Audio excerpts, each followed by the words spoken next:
नमस्कार, आप देख रहे हैं विविध भारत न्यूज और मैं हूं आपके साथ सीमा नामदेव। शुरुआत करते हैं आज की खास खबरों से। जनपद के चर्चित नाबालिग पीड़िता की बलात्कार के बाद हत्या के मामले में अपर सत्र न्यायाधीश व विशेष न्यायाधीश पॉक्सो एक्ट विपिन कुमार की अदालत ने आरोप पत्र दाखिल होने के 26 दिन के अंदर आरोपी पर दोष सिद्ध कर फांसी व 45,000 का अर्थदंड की सजा सुनाई है। इस केस की सरकार की ओर से पैरवी कर रही special DGC POCSO court Shrimati Alka Upmanyu advocate ने बताया कि पीड़िता की मां ने थाना जैत पर रिपोर्ट दर्ज कराई थी कि 13 अक्टूबर 2022 की शाम को जैत निवासी सतीश पुत्र बुद्धाराम 30 वर्षीय उनकी 10 वर्षीय बेटी को घुमाने के लिए ले गया। उसने बेटी के साथ दुष्कर्म के बाद हत्या कर शव को पीएमबी पॉलिटेक्निक कॉलेज के पास जंगल में फेंक दिया, जिसे पुलिस ने बरामद किया था। पुलिस ने पीड़िता की मां की तहरीर पर धारा 363, 376, AB 302 व 5M 6 पॉक्सो एक्ट में मुकदमा दर्ज किया गया था, जिसकी संख्या 486/2022 है। 14 नवंबर को पुलिस ने युवक के खिलाफ आरोप पत्र कोर्ट में दाखिल किया। इसकी सुनवाई अपर सत्र न्यायाधीश व विशेष न्यायाधीश पॉक्सो एक्ट विपिन कुमार की अदालत में हुई। कोर्ट ने मुकदमे में गवाही और सबूतों के आधार पर अभियुक्त को दोषी माना। दोष सिद्ध होने के बाद शुक्रवार को अभियुक्त सतीश को धारा 302 भारतीय दंड संहिता के अंतर्गत दंडनीय अपराध के आरोप में मृत्यु दंड की सजा दी गई।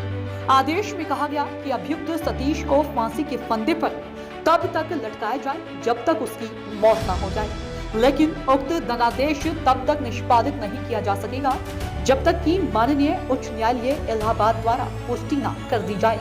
श्रीमती उपमन्यु ने बताया कि सभी सजाएं साथ साथ चलेगी। अभियुक्त न्यायिक अभिरक्षा में है। इस निर्णय के प्रति माननीय उच्च न्यायालय इलाहाबाद को मृत्यु दंड की पुष्टि हेतु भेजी जाएगी।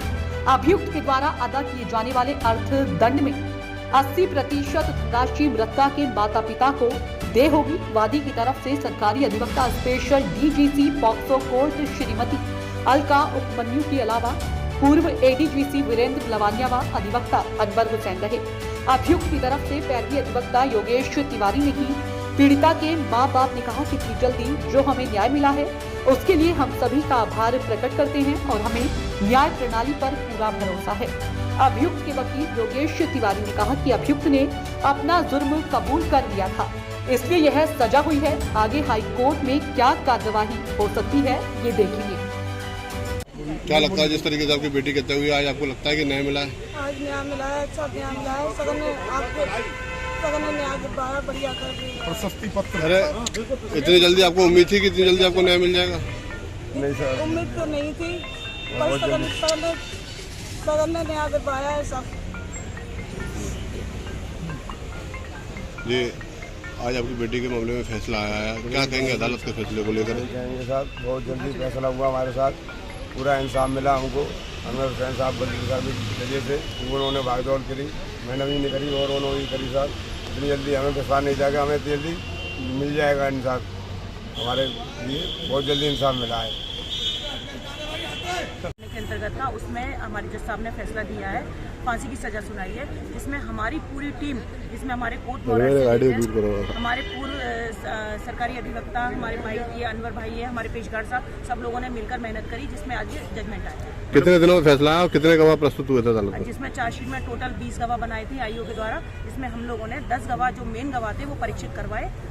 उसमें ये आज करीब 25-26 दिन के अंदर अंदर हमने ये जजमेंट करवाया। कितने तारीख को घटना हुई थी? ये घटना हुई थी 13/10/2022 को पीएमबी पॉलिटेक्निक जंगल में एक बच्ची की लाश मिली थी।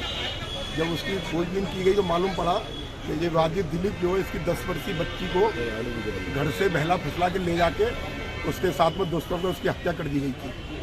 तो ये इसमें सीसी फुटेज वगैरह उसके घर से लेके स्थल की कलेक्ट की है और इसमें थाना Rajiv academy for technology and management जिले में उच्च शिक्षा का बड़ा केंद्र हो गया है। Doctor APJ Abdul Kalam technical university के MBA से 7वीं रैंक प्राप्त इस कॉलेज में छात्रों को न केवल पढ़ाई का बेहतर माहौल मिल रहा है बल्कि बहुराष्ट्रीय कंपनियों से बेहतर प्लेसमेंट भी। उच्च शिक्षा का बेहतर केंद्र इसलिए भी है क्योंकि यहाँ कौशल विकास के लिए नियमित कार्यशाला, प्रशिक्षण कार्यक्रम, अतिथि व्याख्यान का भी आयोजन होता है।